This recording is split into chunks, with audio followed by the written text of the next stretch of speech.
was English, I'd be Fred Truman. If it was an Aussie, would have been Doug Wallace.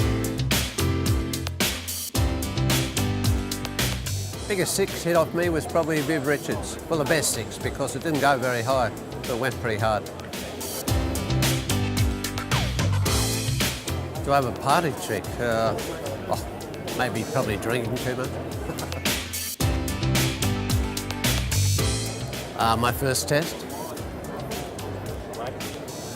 Because I played with a broken foot and I didn't bowl as good as I should have. And I didn't know it was broken, so it was what you might call a disaster.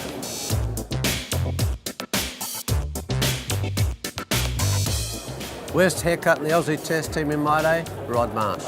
He looked like a womble. For those that are old enough would know what the wombles were in London.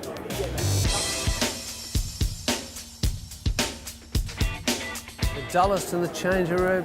Oh, I'd have to be a batsman of some sort, but I just can't think of it.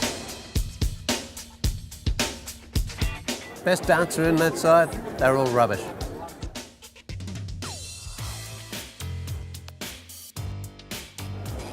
I don't know, probably, I really don't know, but it'd be Larry blue, it'd be two-tone and all that, but blue is my favourite colour, so you've got the right colour there.